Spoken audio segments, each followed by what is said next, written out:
Assalamualaikum warahmatullahi wabarakatuh. Apa khabar semua? Masya Allah, seronoknya kan. Kita ni sama dengan kanak-kanak tadika tu kat luar, beratur dah dia. Kita pun datang ke sekolah juga ya. Subhanallah.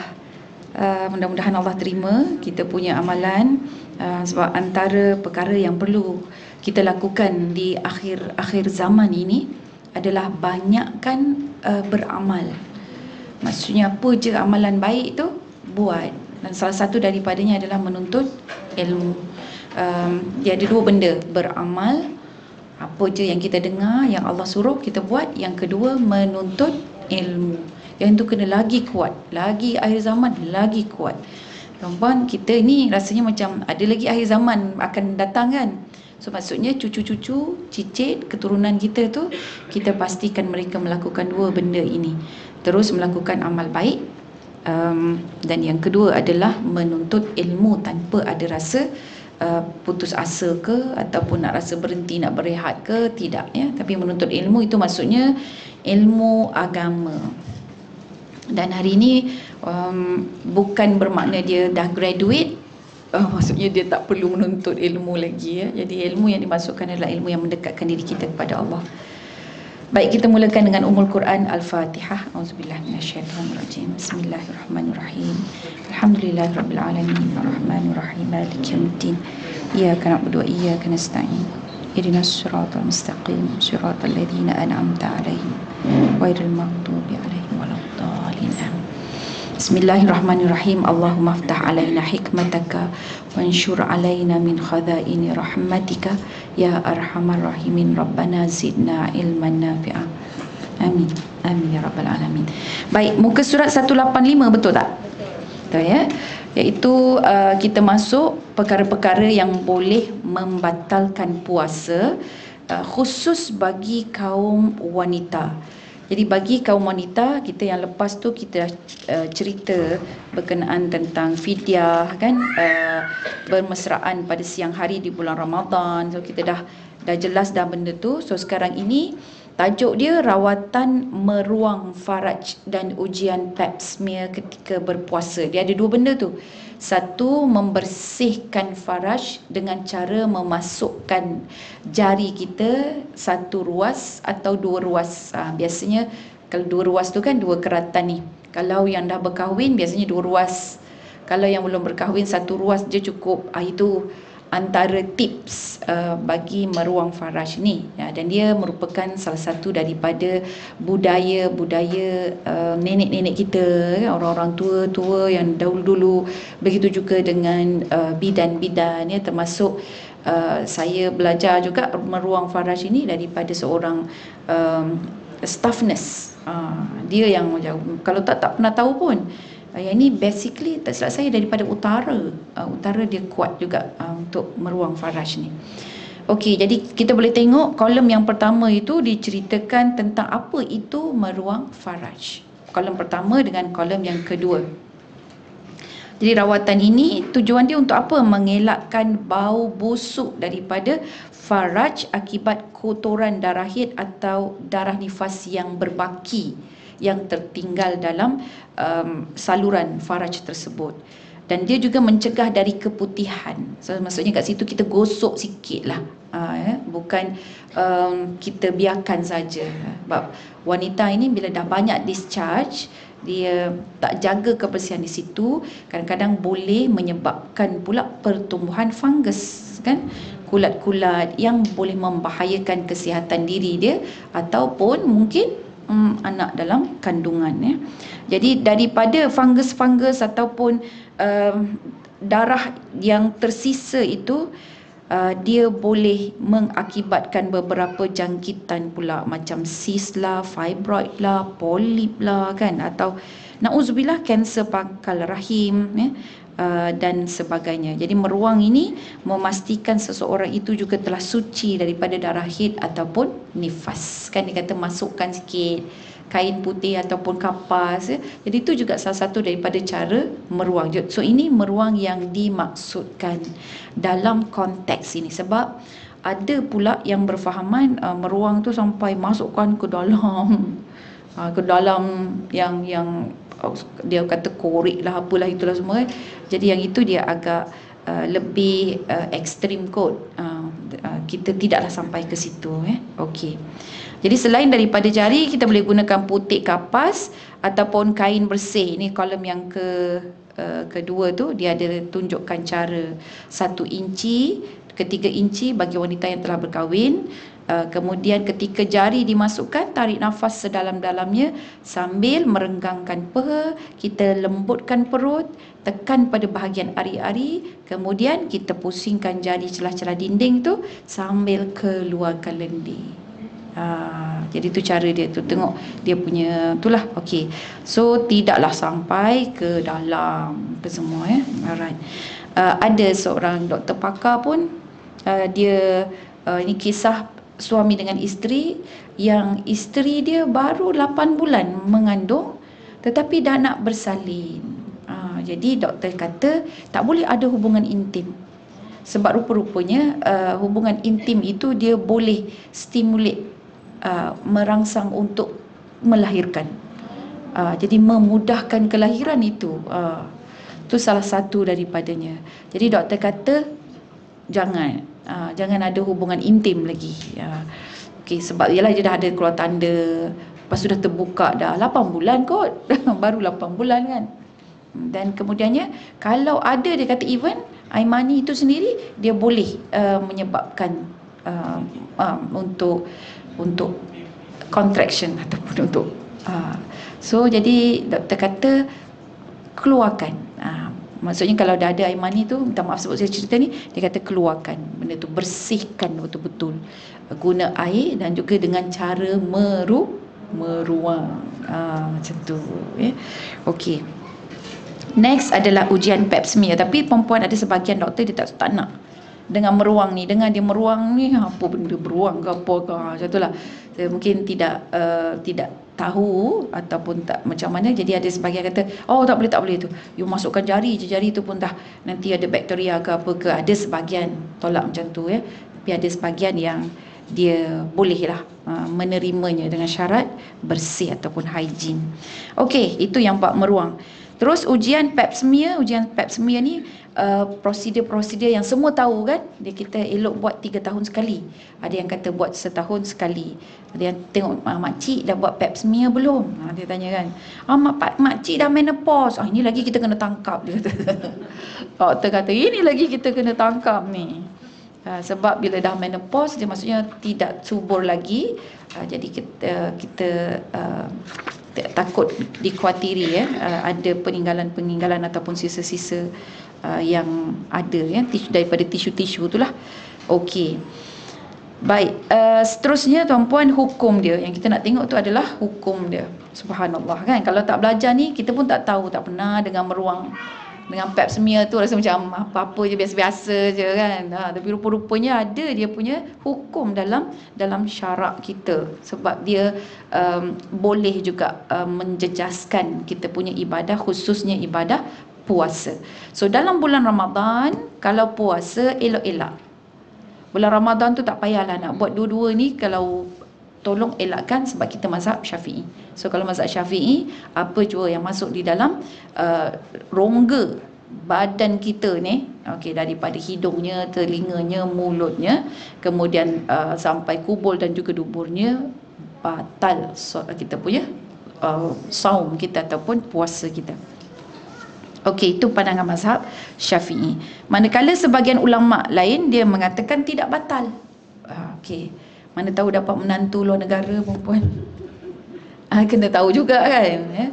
Okey, dia kata tak batal Umi, tak batal. Okey. So maksudnya dia ikut pandangan satu lagi. Baik, kenapa ada kata batal, kenapa kata tak batal? Tapi yang jelasnya mazhab Syafi'i tu dia one voice lah, mazhab Syafi'i. Tapi lain-lain mazhab, majority, lain jumhur kata tidak batal. Tapi kita pegang yang mana ni? Syafi'i.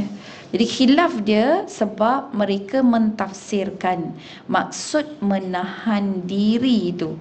Kita tahan diri, kan dia tahan diri daripada makan dan minum, daripada memasukkan sesuatu ke dalam rongga. Jadi menahan diri memasukkan sesuatu ke dalam rongga tu untuk apa? Macam tu kan. Apa kena mengena rongga-rongga itu dengan kita puasa pula? Macam tu ya. Baik.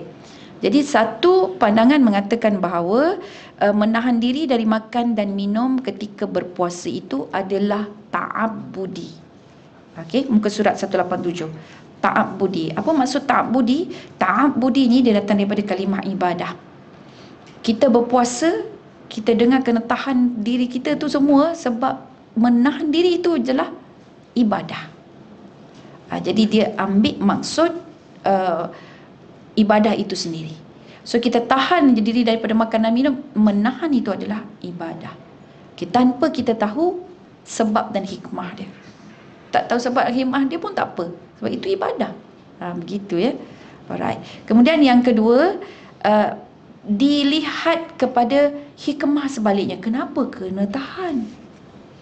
Okey, kena tahan ini supaya tidak ada makanan masuk ke dalam tubuh badan. Tak boleh masuk daripada dalam rongga-rongga tu, tak nak masuk ke dalam tubuh badan daripada sumber makanan ataupun perkara-perkara yang boleh menyebabkan kita segar dan sihat. Begitu. Jadi itu satu taklil, satu ta'abbudi ya. Okey, kerana ada dua khilaf ini, maka timbullah dua hukum ya. Jadi dengan hukum, tapi kita tahu dah hukum ikut mazhab Syafi'i perlu dielakkan ya. Tengok pula pandangan majoriti. Pandangan majoriti ya. Okey, tapi kita tak ikut pandangan majoriti ya perempuan. Kita ikut mazhab Syafi'i. Baik. Dr. Muhammad Uqlah dalam As-Siyam dia jelaskan bahawa ni kita belajar saja. Belajar je mazhab lain ni. Sebahagian ulama menghukumkan perbuatan memasukkan sesuatu ke dalam kubur atau dubur sebagai tidak membatalkan puasa, kecuali jika alatan itu dibiarkan tinggal di dalam kemaluan. Jadi kalau ada tiup yang masuk, okey, terpaksa melalui rongga tersebut, jadi dia tinggalkan tiup tu, batal puasa. Okey. Ini kerana faktor asal penyebab batal puasa ialah memasukkan sesuatu objek ke dalam perut. Okey. Hukum ini berlainan pula. Jadi kalau dia kata masukkan keluar tak batal, tapi kalau masuk tinggal batal. Okey, berbeza pula kalau lelaki ataupun perempuan memasukkan sesuatu walaupun tidak kekal dengan sebab merangsang nafsu. Bila dia sebab dia merangsang nafsu, batal walaupun sekejap. Begitu ya. Ini pandangan majority. Okey, sama juga dengan pandangan Dr. Yusuf Al-Qaradawi, Syekh Atiyah Saqar dan juga beberapa fatwa lain. Okey. Dan ada fatwa lagi melalui Majma' Fiqh Islami. Dalam tahun 1997, para fuqaha bersetuju bahawa semata-mata memasukkan sesuatu ke dalam rongga badan tidak membatalkan puasa. Jadi rongga badan memasukkan sesuatu saja tidak batal. Begitu juga dengan sebarang proses perubatan yang dilakukan tanpa perubatan tu, pap smear perubatan lah tu kan. Meruang tu pun perubatan lah kan. Okey, ini jumhur, tapi bukan, sekali lagi bukan mazhab Syafi'i ya. Okey, jadi tanpa tujuan dia untuk memberi kekuatan pada badan, yang boleh pula sampai ke bahagian perut. Yang itu kalau tak usik perut, tak usik kesegaran badan, tak usik makanan, vitamin ke apa ke, glukos pada badan, tak batal. Itu kata jumhur. Jadi kalau rawatan dia masukkan air atau glukos pada badan yang memberi tenaga baru, walaupun tidak melalui rongga-rongga yang sedia ada, maka hukumnya batal puasa. Okey. Jadi perempuan, kita nampak ni, kita dah tahu dah, ada dua pandangan. Betul tak? Perasan kan? Jadi kalau ada berlaku isu-isu ini, kemudian ulama-ulama tanah air kita membicarakan, biasa doktor-doktor ke kan, membicarakan benda-benda ini, so kita fahamlah, kita tahulah. Okey, ingat kita, untuk kita, tindakan kita adalah mazhab Syafi'i. So kita ikut pandangan tersebut. Jadi pegangan kita walaupun benda ini khilaf, pegangan kita sudah tentu kita ambil pandangan mazhab Syafi'i, ya. Tetapi secara peribadi tuan-tuan dan puan-puan, seandainya memang tak boleh nak dielakkan, memang emergency ni, emergency bulan Ramadan lah pula tu, kena lakukan pap smear. Contohlah kita darah dah keluar ni banyak ni, kita nak puasa darah lebih daripada 15 hari. Untuk yang menopause pun selalu macam tu, sampai boleh dipanggil tumpah darah. Kan, jadi waktu tu doktor kata okay, saya kena ambil pap smear. Ya kita ni darah dah banyak keluar tapi nak puasa juga kan, macam mana ni kita, lepas tu nak sembahyang lagi. So jadi bila emergency, maka kita ambil pandangan majority ni. Faham ya? Dah jadi mufti sendirilah pula. So kita tahulah kan tentang hukum-hukum bila kita nak ambil. Well, kalau kita tengok ada satu panduan ya, daripada website Mufti Wilayah Persekutuan. Dia senang aja ringkasan jawapan dia. Dia kata hukum penggunaan spekulum di siang Ramadan adalah membatalkan puasa. Kami menasihatkan supaya orang ramai jika ingin melakukan rawatan pada bulan Ramadan yang menggunakan alat seperti spekulum atau pegawai perubatan perlu masukkan jari ke dalam vagina untuk contohnya menjalankan pemeriksaan, supaya lakukan itu pada waktu malam. Jadi nak buat pap smear ke apa ke, jangan waktu siang, buat waktu malam, ya. Okey. Namun jika terdapat halangan untuk melakukannya pada waktu malam, maka boleh untuk melakukannya pada waktu siang dan wajib qada semula puasanya pada hari tersebut, ya. Okey. Jadi itu jawapan dia, ya. Okey. Baik. So jelas tu? Selesai sudah. Jelas ya kesimpulan dia? Kita kalau pada kita membatalkan puasa mazhab Syafi'i. Jumhur kata tak. Sebab kadang-kadang kita rely on doktor juga, betul tak? Kita rasa macam doktor tu faham lah hukum doktor kot, kita kata kan. Tapi tidak, tak semua, ya.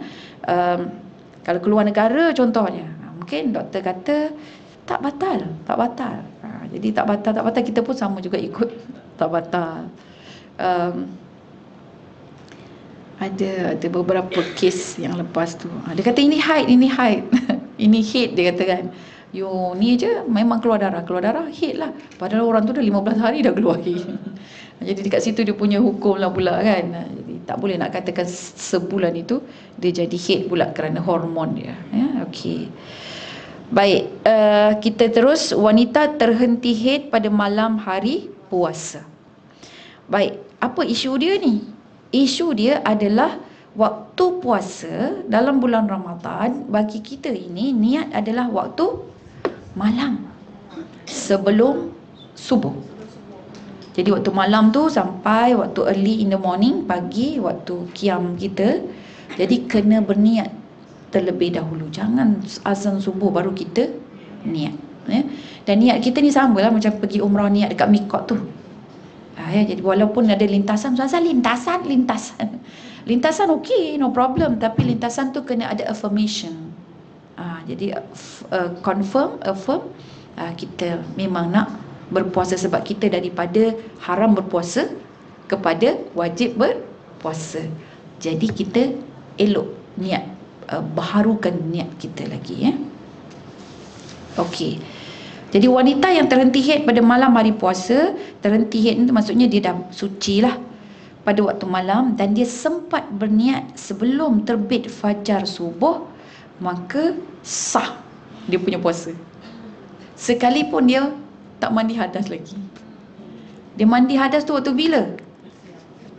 Waktu siang dah, lepas subuh. Lepas subuh pun macam tak mandi lagi. Nantilah, tengok. Tapi dah niat dah. Okey, so jangan sampai masuk waktu zuhur. Niat kena settle dulu. Tak sembahyang subuh tu, kena qada lah subuh dia. Ya, okey. So jadi di situ maksudnya di sini bagi wanita-wanita haid, kalau malam itu dia sudah suci, jelas dah suci tu. Jadi bila suci, mungkin waktu sucinya itu pukul 3 pagi. Dia pun mandi. Dah mandi terus dia berpuasa. Baru nak buka puasa tu dia teringat, aku tak niat lah puasa. Boleh ke tak boleh tu?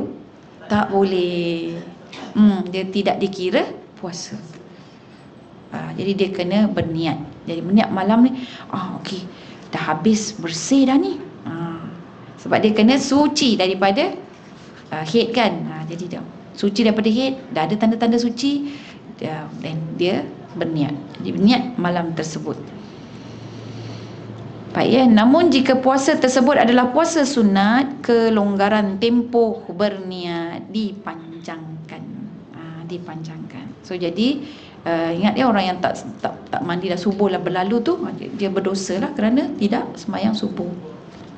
Sebab dia patut bila nak berpuasa, bagi yang wajib, dia tahu dia sudah suci.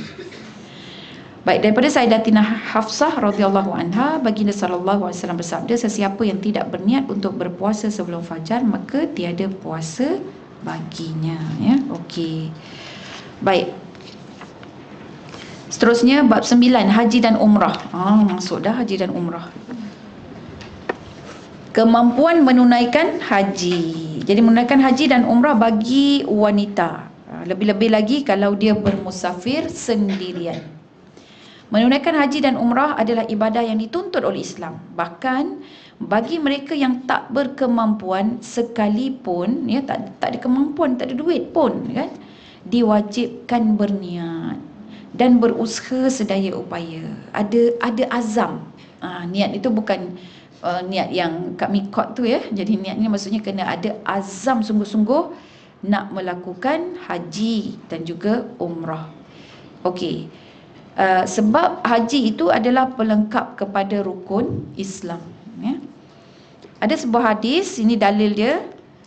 Sayyidina Ali menceritakan bahawa Rasulullah sallallahu alaihi wasallam bersabda, barang siapa mempunyai bekalan, mempunyai kenderaan yang boleh membawanya ke Baitullah, maksudnya cukup syarat, okey, tetapi tidak mengerjakan haji, maka dia boleh memilih untuk mati, sama ada mati secara Yahudi atau Nasrani. Na'udzubillah. Sebab tu kita kena ada niat. Walaupun kita tahu kita ni perempuan, duit kita tak banyak mana, contoh kan. Okey ya. Jadi di situ kena ada azam, kena niat. Dan kemudian surah Ali Imran ayat 97, firman Allah Ta'ala, dan kerjakanlah haji, dan mengerjakan haji itu wajib ke atas manusia kerana Allah bagi mereka yang berkemampuan mengadakan perjalanan ke Baitullah. Okey. Jadi dalam mengerjakan ibadah haji dan umrah, syarat-syarat utama adalah dia tu mesti mukallaf, ya. Kemudian Islam, baligh, berakal, berkemampuan. Jadi ini keutamaan bagi mereka. Jadi kalau ada antara mereka, kita nak pilih salah seorang nak bawa dia ke, bawa mak kita ke yang tak pernah pergi umrah lagi, atau nak bawa anak kita. Anak kita belum balik lagi, so keutamaan jatuh pada siapa? Mak lah. Okey. Kemampuan itu tidak hanya dari sudut kesihatan dan kewangan semata-mata, tetapi ada perbahasan-perbahasan dia. Baik, apakah perbahasan dia? Ni tengok sebelah kanan kita, 193.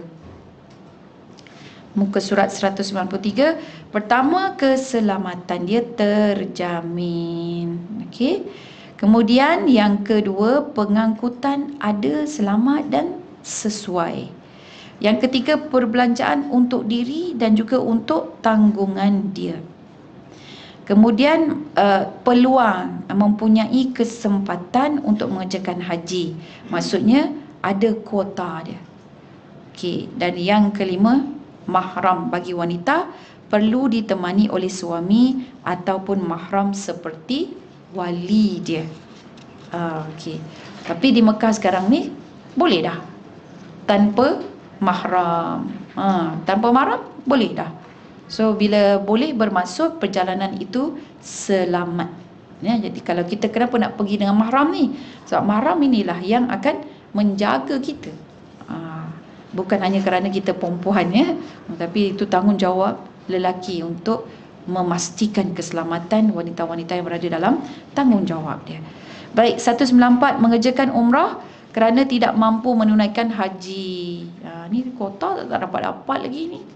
Pergi umrah je lah dulu. Okey. Sekiranya tidak berkemampuan mengerjakan haji sama ada kerana kuota mahupun tak cukup perbelanjaan, memadailah dengan mengerjakan umrah. Jadi kena ada cita-cita umrah. Tapi perempuan, saya ada travel kan, ni pengalaman saya. Basically yang sibuk nak pergi umrah perempuan. Dan kadang-kadang kan dia punya rombongan ini 8 orang, lelaki seorang aja. Yang 7 tu mak dia, adik dia, kakak dia kan, isteri dia lagi. Jadi semua masing-masing kan. Sedikit masa dulu sebelum Covid tu kena kan, dia punya syarat, dia mesti ada mahram. Okey. Abu Hurairah radhiyallahu an menceritakan bahawa Rasulullah sallallahu alaihi wasallam bersabda, umrah kepada umrah berikutnya adalah penebus dosa di antara kedua-duanya. Jadi dia tak mampu nak buat haji, jadi dia buat umrah aja. Setiap tahun umrah. So dia punya tempoh jarak antara satu umrah ke satu umrah itu, dosanya akan terhapus ya. Okey. Bagi suami ataupun wali yang dia tak mampu nak kerjakan haji, jadi gugur kewajipan haji ke atas wali itu dan ke atas tanggungannya ya. Tetapi sekiranya seorang wanita itu dia bekerja, dia mampu menunaikan haji dengan pembiayaan dia sendiri, okey, wajib menunaikannya dengan syarat dapat izin dari wali maupun suami mereka. Ini khas untuk yang mereka dah kahwin lah. Izin wali ataupun suami untuk pergi. Suami tak dapat pergi, tapi isteri boleh pergi ya. Jadi kena minta izin ya. Dalam masalah haji, wali maupun suami tidak ada hak menghalang. Ni underline sikit. Dia kalau haji ni, sebab dia rukun kita kan, rukun Islam kita. Oi perempuan, kalau dah siap haji, sempurna haji, dia punya tenang tu lain macam. Tenangnya, leganya kan. Jangan takutlah perempuan kalau misal kata tak dapat kota nak try yang ambil kita nak merayu. Sebab merayu sekarang ni puluh ribu kan. So ingat Allah bagi kita tu duit tu 30 ribu, 40 ribu kan. Jangan kita teragak-agak. Once dah ada tu simpan sikit-sikit 30 ribu, 40 ribu, terus pergi haji. Dan jadikan haji tu keutamaan ahli keluarga kita yang mana-mana belum menunaikan haji. Sempurnakan dulu rukun Islam. Kan tak pasal-pasal jadi Yahudi ataupun Nasrani. Sebab dia tak nampak effort dalam keluarga itu. Asyik-asyik kata tak dapat kota lagi, tak ada kota lagi kan. Memang ada jalan lain. Ada jalan lain tuan-puan. Jadi jalan lain itu adalah dengan ambil melalui tabung haji. Nama kita tu kita boleh merayu. Rayuan kita setiap tahun itu juga adalah satu usaha. Dan kita bekerja tu kita berniat. Sebab orang nak pergi haji ni dia tunggu ada duit lebih. Setengahnya kata tunggulah nanti kita dah pencen, dia kata kan. Tak sampai pencen dah mati pun. Jadi duit tu lebih banyak pergi mana? Pergi bercuti keluar negara lah. Lepas tu buat macam-macam majlis-majlis dan sebagainya. Yang itu semua sunat lah, majlis bagi makan orang kan. Yang wajib tu yang selesaikan. Sebab dia wajib bersyarat. Bersyarat maksudnya kemampuan. So kalau kemampuan itu adalah pilihan kita, kemampuan. Kita boleh kata kita sentiasa tidak mampu. Kan, belum masanya lagi. Kita yang pilih. Tapi actually sebenarnya kalau kita betul-betul tengok dan usaha, kita mampulah. Okey. Jadi mengerjakan umrah di situ ada kelebihan-kelebihan dia. Jadi wanita yang nak pergi haji dia tidak boleh dihalang oleh suami. Yang boleh dihalang adalah umrah. Sebab umrah ini dia hukumnya sunat. Ya, okey. Namun pendapat yang paling hampir dengan roh Islam menyatakan bahawa bagi suami ada hak ke atas isteri dalam perkara-perkara sunat. So suami boleh sama ada bagi ataupun tidak. Suami saya tak bagilah ustazah. Pucuklah dia. Kan. Jadi mungkin dia tak bagi tu sebab dia nak pergi juga. Jadi pujuk dia. Okay. Next, Sayyidatina Aisyah berkata, saya perlu melangsaikan qada puasa Ramadan yang ditinggalkan, dan kemudian saya menggantikannya dalam bulan Sya'ban kerana menyediakan diri untuk Rasulullah. So jadi dari sini menunjukkan bahawa dalam bab sunat Ummul Mukminin kita puasa sunat dalam puasa wajib tu sendiri puasa wajib itu Sayyidatina Aisyah nak qada tu pun dia tangguh sampai bulan Sya'ban. Maksudnya sangat dekat dengan bulan Ramadan tu. Okey, jadi yang menggantikan mengqadakan itu pun Ummul Mukminin dia boleh tangguh. Sebab apa? Nak melayan dan menyantuni suaminya. Jadi ini kan lagi kalau dalam perkara-perkara sunat Okey. Lihatlah betapa hebatnya peranan Sayyidatina Aisyah dalam melayani suami. Sekalipun puasa qada yang wajib, beliau tetap mencari waktu yang sesuai untuk diganti. Ini kan pula perkara yang sunat. Baik, muka surat 195. Nabi SAW berpesan kepada para isteri, seorang isteri itu belum menunaikan hak Allah selagi dia tidak menunaikan hak suaminya. Hak suami ini puan-puan hak suami, saya cakap sikit saja. Hak suami yang dalam bilik itu sangat penting bagi lelaki. Kalau tidak ditunaikan, dia boleh menjejaskan kesihatan.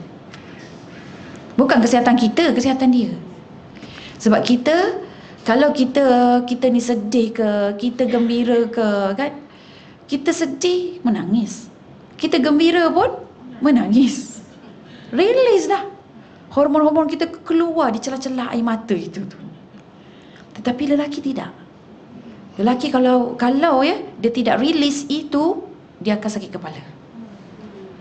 Dan boleh sampai dia menahan perasaan sakit jantung. Kena apa orang kata tu, angin ke apa ke kan, yang tertentu. Jadi sebab ini fitrah Allah yang cipta kita berbeza kan, walaupun kita sama jenis manusia, tapi Allah dah sebut dah, inna khalaqnakum min dzakarin wa unsa. Allah sebut lelaki perempuan berbeza. Ibunda kepada Sayyidatina Maryam, Hana bintu Fakuza pun dia sebut walaysa dzakarukal unsa. Tak sama lelaki itu dengan perempuan, walaupun daripada jenis manusia. So siapa-siapa, saya minta maaf saya kena sebut ini, siapa-siapa isteri yang mungkin baru umur 30 tahun, 40 tahun, 50 tahun, sudah dah tak ada rasa pun nak berkhidmat kepada suami, maka saya sarankan pergi rawat diri dulu. Bukan jumpa psikiatri, bukan. Rawat diri, kesihatan diri. So mungkin ada makanan yang tak sesuai dengan kita Cari makanan yang menyihatkan tubuh badan kita. Jadi itu bila kita buat macam tu, insya-Allah itu juga satu jihad, satu ibadah kita kepada Allah Subhanahu Wa Taala. Kita lakukan tu bukan kerana suami kita, tapi kerana Allah. So dia perlu untuk accommodate. Sebab kita dah cerita dah, tengok Ummul Mukminin Aisyah. Oh boleh lah sebab dia ni muda lagi kan. Okey. Tapi macam itulah keadaan dia. Ada Sayyidatina Saudah. Sayyidatina Saudah ni dia memang waktu tua dia, sebab dia lebih tua dalam 10 ke 15 tahun daripada baginda Rasulullah SAW. Dia pun memang dah tak ada dah perasaan itu, tapi dia buat apa? Dia infakkan malam dia tu kepada Sayyidatina Aisyah radhiyallahu anha. Okey. Jadi situ antara orang kata ikhtiar kita lah. Boleh faham ke tu? Faham Baik. Seterusnya, dalam keadaan ketidakmampuan ni, kembali kepada umrah dan haji tu tadi, suami dari segi kewangan dia tak mampu. Dan fenomena isteri menunaikan umrah, lepas tu kata, abang tak ada, tak payahlah pergi, saya bawa lah mak saya, kata gitu lah. Suami tak pernah lagi pergi umrah. Jadi antara pilihan kita, ibu dengan suami, mana satu agaknya? Pandainya. Okay, saya baliklah. Kita dah habis belajar dah, pandai dah semua ni. Betul, ya, suami ada hak lebih bagi isteri berbanding ibu. Kecuali kalau kita bincang dengan suami kita. Bang, mak tak pernah lagi pergi, mak. Kesian dia. Saya rasa saya je boleh bawa, tapi kita punya bekalan ni kan boleh cover satu orang aja. Saya memang bercita-cita nak bawa abang, tapi inilah gaji yang saya simpan sikit. Duit abang kita dah habiskan. Jadi duit kita yang kita untuk simpan ini kan. Jadi bang, izinkan saya bang pergi dengan mak saya. Jadi insya-Allah suami yang baik dia akan pergi. Pergilah, abang akan mendoakan awak dan juga mak mendapat ibadah umrah yang mabrurah. Abang doa daripada kejauhan, dalam kerinduan. Tiba-tiba lah pula kan. So bincang dulu ya dengan suami. Okey, baik, kita lihat bila kita seorang isteri itu dia memilih suami berbanding ibu dia contohnya kan, maka di situ ada banyak kelebihan. Pertama, perjalanan umrah dia itu ditemani oleh suami dia yang menggantikan wali kan. Okey, kemudian yang kedua, suami lebih berhak walaupun dia tidak ada kemampuan berbanding orang-orang lain ya. Jadi ada hak dia, kita pun dapat. Dan bila kita beri sponsor suami itu kan, umrah dia, ibadah dia, pahala dia pun kita dapat juga. Lagi orang yang kita hormati, lagi pintu syurga kita. Jadi insya-Allah, mudah-mudahan. Okey, so hadis yang berikut dia menyatakan kelebihan kalau kita memilih suami, sebab kita akan keluar bersama dengan itulah yang dipanggil mahram ataupun wali kita ataupun suami kita ya. Okey, ada satu kisah ni, orang perempuan tidak boleh bermusafir melainkan bersama mahram. Jadi seorang lelaki berdiri dan berkata kepada Rasulullah, "Ya Rasulullah, isteri saya telah keluar untuk mengerjakan haji." Jadi sebenarnya Nabi waktu haji itu, tahun yang pertama yang boleh mengerjakan haji, Nabi tak pergi. Yang pergi adalah Saidina Abu Bakar. Dia memimpin rombongan haji itu. Jadi setiap tahun tu adalah haji, sehinggalah baginda SAW menunaikan haji wida dia. Okey, satu haji wida tu sekali saja, manakala umrahnya 4 kali. Jadi dalam tempoh tersebut ada seorang lelaki, dia kena pergi berperang. Si isteri nak pergi haji. Jadi dia tanya pandangan Nabi. Dia kata, isteri saya ni dah pergi jalan dah tu, pergi haji, dan saya kena keluar untuk berperang. Dan kemudian baginda SAW bersabda, pergilah dan kerjakan haji bersama dengan isteri kamu. Jadi tinggalkan untuk berperang, pergi haji. Dan haji ini bagi kaum wanita sama dengan jihad fisabilillah. Sebab dari sudut, of course lah, kita ini kan wanita, azam je kuat, tenaga kadang-kadang lembik juga kan. Semangat tu tinggi kan. Tapi sudut keselamatan, of course, sebab kalau dulu-dulu banyak lanun-lanun tengah jalan dan sebagainya kan. Okey, untuk perkiraan nak jual beli lagi dan sebagainya, maka Islam sangat memberi tumpuan untuk menjaga dan melindungi kaum wanita. Okey, muka surat 196. Secara umumnya, Jawatankuasa Fatwa Negeri Johor, kita tengok Fatwa Negeri Johor pula, sebab dia ada wartakan ya satu makluman yang cukup penting atau hukum hakam yang tidak diwartakan ya. Tidak diwartakan pada 11 Jun 2001. Berkaitan hukum seorang wanita bermusafir tanpa suami atau mahram. So kalau tak ikut mahram dia, suami dia tak ikut ya, maka di sini ada beberapa syarat ya. Setelah diteliti dari setiap sudut dan aspek, maka Jawatankuasa Fatwa Negeri Johor yang bersidang pada tahun 1422 Hijrah bersamaan dengan tahun 2001, dah lahir ke belum? Kita dah lahir dah. Telah mengambil keputusan seperti berikut. Diharuskan, underline benda tu, harus hukumnya musafir bagi wanita untuk tujuan ziarah tanpa suami atau mahram. Jadi ziarah ni termasuk umrah, dengan syarat-syarat yang ketat dan disiplin-disiplin yang tertentu. Okey, dekat sini ada 13 syarat. Nombor 1, perjalanannya aman, keselamatannya terjamin. Yang kedua, suami atau mahram suami atau mahram tiada atau kedua-duanya uzur atau tidak dapat bersama disebabkan oleh sebab yang diharuskan syarak. Suami bekerja tak dapat cuti. Itu harus pada syarak. Suami dah meninggal dunia. Okey. Sekarang ni memang ada ramai rombongan Cik Kiah kan. Dia dah kata pencen. Lepas tu suami dah meninggal dunia. Jadi alhamdulillah dia boleh jalan kelompok dia, kawan-kawan dengan dia kan. Ada 7-8 orang pergi. Panggil bukanlah healing sampai hilang tak. Dia pergi berziarah kan. Jadi subhanallah. Best, senang kan. Kalau lelaki kita susah pula nak cari kan dia orang. Lelaki dia semuanya macam duda-duda gitu kan. Tak nampak. Tapi kalau ibu-ibu ni ramai. Jadi mungkin lelaki dia ramai memancing ke, ramai naik motor ke kan. Dia lain pula.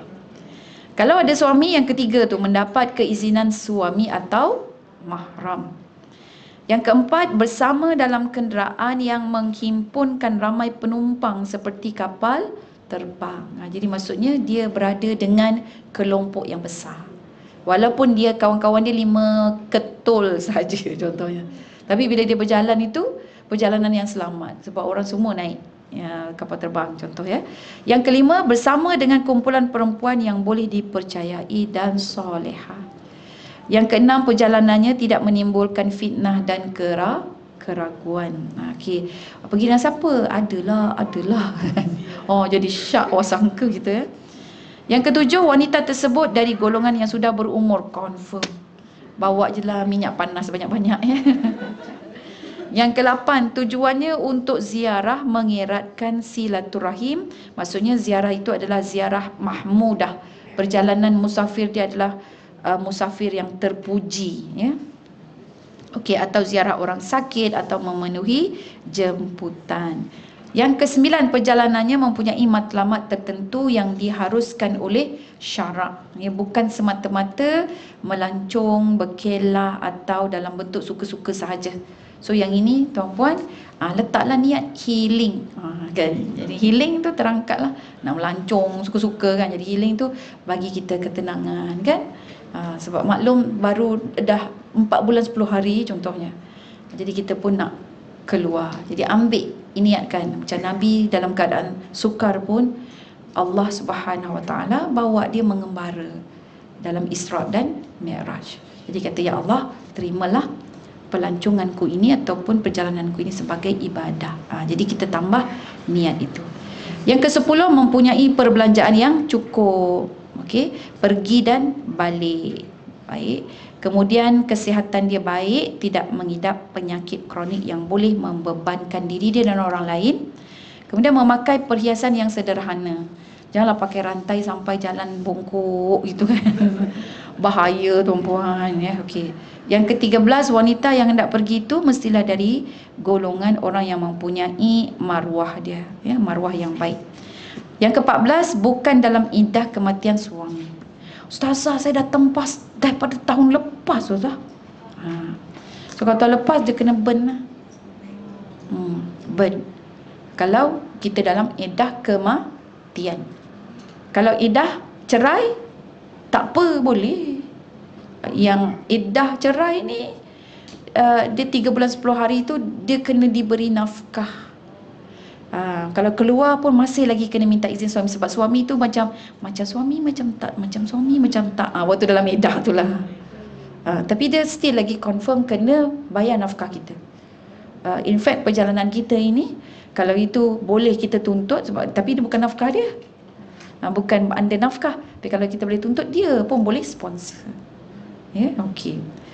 Yang ke-15, undang-undang membenarkannya. Jadi tidaklah ada sesuatu yang membahayakan ya pada perjalanan dia. Okey. Masuk 198. Perbezaan haji bagi lelaki dan juga wanita. Baik, ada beberapa perbezaan. Ringkasan dia actually kalau kita lihat dalam ihram itu yang ketat lebih kepada kaum lelaki berbanding perempuan. Sebab pakaian dia tak boleh berjahit lelaki. Lepas tu pakaian dia dua helai tu. Satu izar kan dengan ridak. Jadi dua tu, yang bahagian bawah dengan atas. Dan kemudiannya tak boleh pula tutup kepala, tak boleh pakai apa-apa dekat kepala dia. Kasut pun itu yang dalam ihram, bila dah ada dalam ihram. Dia kasut pun tak boleh pakai. Dia kena pakai slipper yang mendedahkan jari jemari dia. Jadi kita lihat 1 sampai 11 ini adalah perkara yang kepada perempuan ya, yang dikhususkan kepada wanita lah. Yang pertama, wanita dia boleh pakai pakaian yang berjahit ketika berihram, dengan syarat pakaian tersebut tidak dicelup dengan pewarna. Sudah. Kita punya bukan celup ya. Kita ini dia macam dye. Celup ini bila saya tengok balik dalam kitab-kitab, dia rupanya pada dua warna. Satu dipanggil usfur, satu lagi dipanggil za'faran. Jadi usfur biasanya menatijahkan warna yang merah, manakala za'faran adalah warna kuning. So biasa kalau dicelup dia punya warna sementara. So boleh basuh lagi, lepas tu hilang. Dan warna usfur dengan za'faran, warna merah dengan warna kuning, warna oranye ini antara warna-warna yang terlarang khusus kepada kaum lelaki. Okey. Jadi dengan mudah cerita, bila kita nak melakukan ibadah, kita kaum wanita, tapi dah sekarang tak ada dah kain celup tak ada. Zaman sekarang dah tak ada lagi ya. Okey. Jadi saya tengok ini cuma dikisahkan pada zaman dululah. So celup ni banyak kepada lelaki yang tidak boleh ya. Yang kedua, kalau lelaki tak boleh tutup kepala, wanita wajib menutup bahagian kepala dia. Tak kisah nak pakai baldi pun tak apa. Tapi tutup aurat lah maksud dia ya. Yang ketiga, wanita waktu talbiyah dia kena perlahan suara dia. So ni kadang-kadang kita pula yang nak memimpin talbiyahnya kan. Labbaik Allahumma labbaik kan. Sebab lelaki tak ada suara senyap gitu punya. Akulah yang buat. Tak, perempuan yang elok kita perlahan, lelaki kuat. Cuma bila dalam bas sesama kita apa semua boleh. Tapi nak bagi lelaki ni berkepimpinan sebenarnya kan. Serlahkan dia punya kewibawaan. Jadi sebab tu dia kena jadi imam kan? Jadi suara dia pun kena lantunkan dengan kuat ya. Okey, itu cara dia. Kemudian yang keempat, sewaktu tawaf, 3 pusingan yang pertama kan sunat berlari-lari anak. Itu pada lelaki, bukan pada perempuan. Yang kelima, waktu sa'i dekat garisan hijau. Tengok macam-macam ni pula yang seronok dia berlari-lari kan. Tak, ya, tidak, itu bukan bagi perempuan, itu adalah untuk lelaki. Lepas tu bertahalul, kalau lelaki kena botak. Setiap daripada rambutnya itu menjadi saksi atas ibadahnya dan memberi cahaya kepada dia. Kan? Tapi ramai sekarang suka potong jambul je. Dia tak nak cukur. Sayanglah pula, padahal rambut boleh tumbuh lagi kan. Lama ustazah dia kata. Jadi tidak perlu bertahalul sehingga botak bagi perempuan. Kalau teringin lah sangat, macam mana nak buat? Teringin lah botak. Jadi dia kena tanya suami dia. Bang, botak boleh tak? Ahlan wa sahlan, nanti sama kita berdua, dia kata kan. Kan sedondon. Jadi bukan pakaian aja, rambut pun sedondon ya. So tapi tidak digalakkan bagi wanita. Yang ketujuh, tidak perlu mengucup Hajarul Aswad dalam keadaan bercampur lelaki dan perempuan.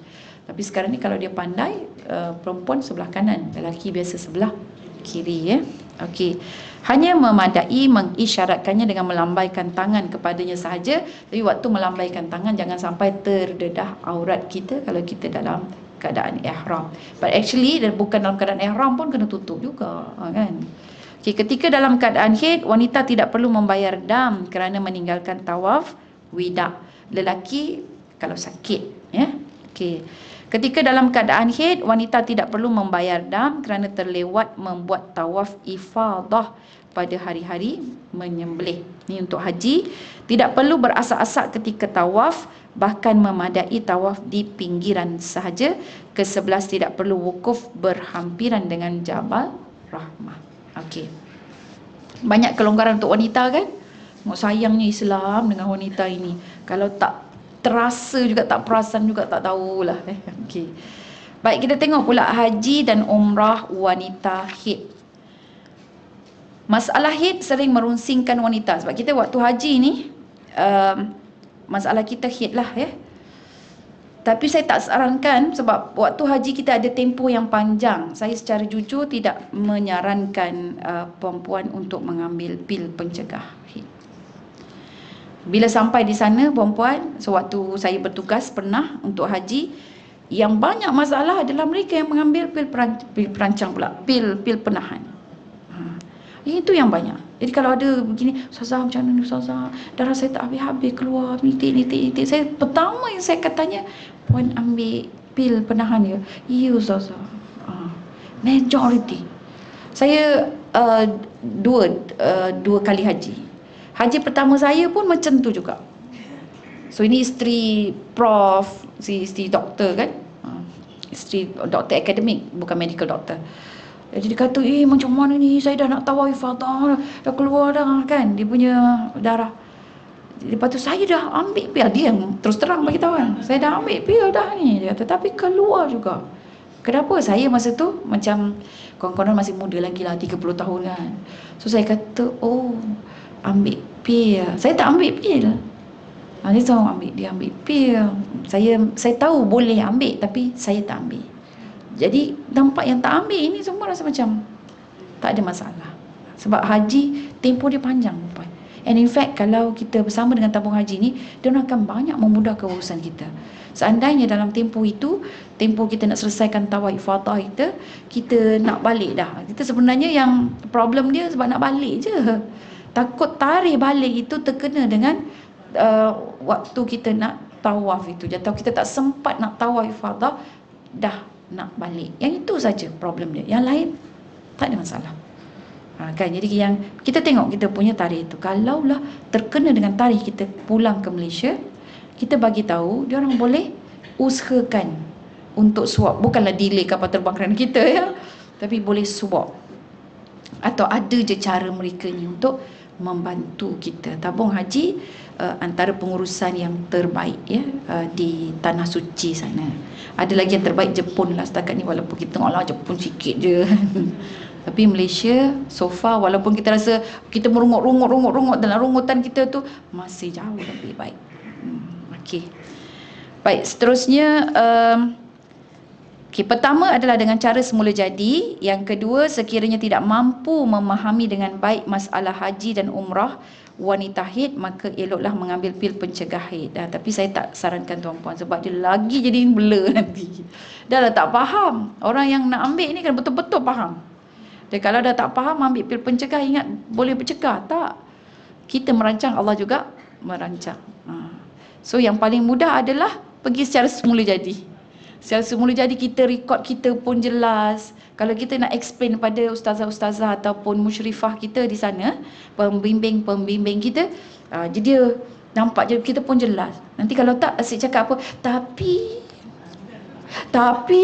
dia asyik ada tapi, sepatutnya macam tu dia punya jawapan dia. Sepatutnya dia jadi was-was. Okey. Bagi wanita yang sedang haid, mereka boleh melakukan semua perkara haji maupun umrah, kecuali tawaf saja tidak dibenarkan. Jadi bila tawaf ifadah tidak dibenarkan, maka sa'i dia juga tidak, dia tak buatlah. Sebab untuk umrah, untuk haji kita, tawaf kita akan disusuli dengan sa'i. Tapi kena buat tawaf dulu, baru sa'i. Jadi tawaf itu dia boleh buat sunat tanpa sa'i pula. Jadi dia namakan tawaf sunat. Tapi kalau nak lengkapkan kita punya ibadah umrah, nama dia, kena ada sa'i selepas tawaf. Nak lengkapkan ibadah haji kita, dia mesti ada sa'i selepas tawaf. Tapi kalau nak stand alone, boleh. Tawaf sunat, boleh. Tapi tawaf itu tidak dipanggil umrah, tawaf itu tidak dipanggil haji. Dia adalah tawaf sahaja. Tak perlu sa'i. Ya, okey. Baik. Jadi ini satu kisah di mana Sayyidatina Aisyah dia cerita, kami keluar mengerjakan haji bersama dengan Rasulullah. Tak ada apa-apa pun yang difikirkan, sebab maklumlah waktu itu di Mekah dia tidak semua Muslim lagi. Jadi tidak ada yang dalam fikiran kami melainkan haji semata-mata. Tapi berlaku sesuatu kepada Ummul Mukminin, dia head semasa tiba di satu tempat yang bernama Sarif. Jadi kemudian dia tak keluar-keluar. Rupanya Ummul Mukminin menangis. Kemudian Nabi SAW pun masuk ke kemah itu, dia berjumpa dengan Sayyidatina Aisyah. Dia kata, kamu menangis ni sebab apa? Dia jawab, dia kata, saya tak boleh, sebab haid ni saya tak boleh nak lengkapkan haji dengan umrah saya. Maka baginda pun menjawab, sesungguhnya ia adalah sesuatu yang telah ditentukan oleh Allah untuk anak-anak perempuan Adam. Oleh itu kerjakan setiap apa yang dikerjakan oleh orang lain. Yang sewaktu haji, maksudnya waktu wukuf, waktu melontar. Sebelum tu mabit dekat Muzdalifah. Semua buat, hanya tawaf dengan sa'i je. Yang itu tinggal dulu. Tapi dia sebut tawaf sebab tawaf ini wajib dalam keadaan suci. Sekarang ni lagi best tuan-puan, sebab ada, bukan saja tiket boleh, flight boleh delay, kita ada ikut fatratun naqa. Fatrah naqa ini kita guna pakai mazhab lain selain daripada mazhab Syafi'i.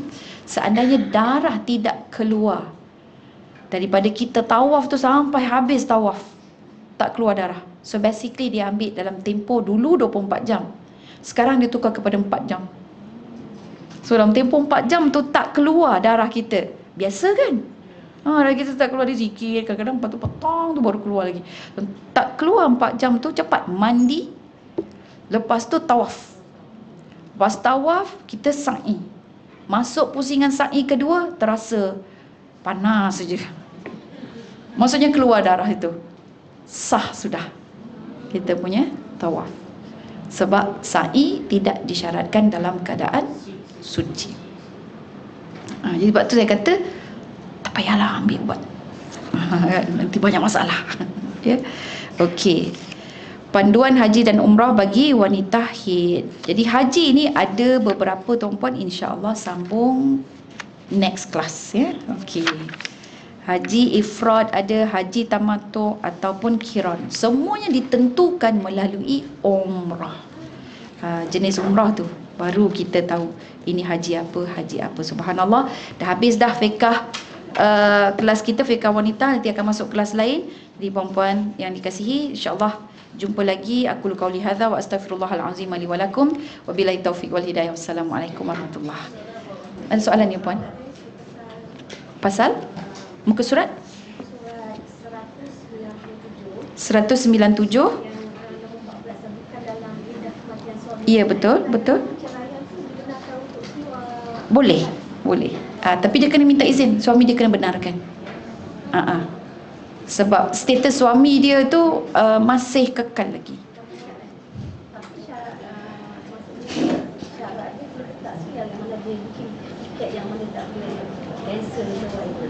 Betul. Jadi kalau contohnya dia dah setahun tu yang saya kata, dia dah beli dah. Tapi actually kalau dia nak beli, sebab tu dia dalam iddah tu pun boleh.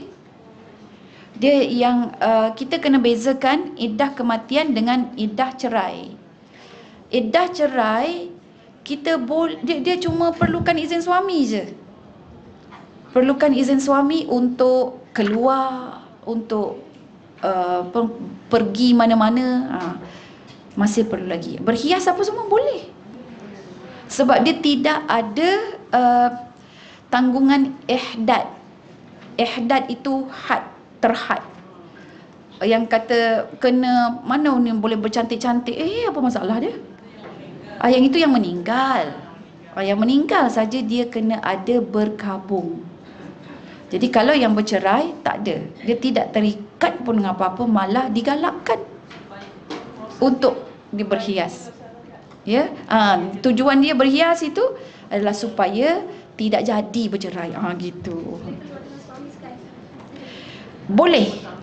Boleh, tapi dia dia dah jadi haram lah. Tak, kalau dia bersama, jadi rujuk. Dalam tempoh itu. Dan wanita itu tak perlu keluar daripada rumah suami dia. Dia tinggal, cuma kena jagalah aurat. Dia sebut saja, aku ceraikan kau, talak satu contohnya gitu kan, perempuan. So terus ambil telkung ke, tuala ke apa tutup. Simbol. Kat situ kita ada dah gap dia. Dia dah tak boleh tengok aurat kita walaupun dia tahu tai lalat kita kat mana. Kan? Okey. Betul, masih lagi kena bayar nafkah untuk 3 bulan. 3 bulan itu. 3 kali suci. Yes, 3 kali bersuci. Boleh. Kena jaga aurat. Dan tempoh 3 bulan tu je. Selepas itu kena pisah.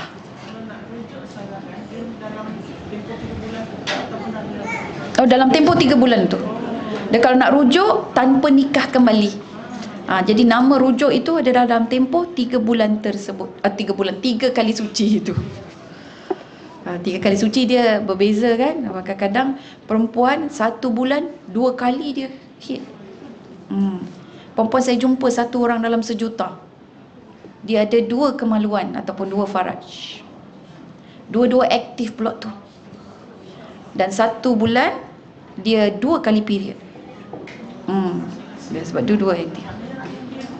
Betul, rahim dia 2. Cuma 1 kecil, 1 besar. Dan dia ada anak, tak salah saya 4 ke 3. Daripada 4 anak dia tu, 1 dikandung dalam rahim yang kecil. Dan anak itu keluar pun kecil dia kata. Dalam 2.4 ke 2.7 memang kena masuk incubator lah. Jadi di situ ada.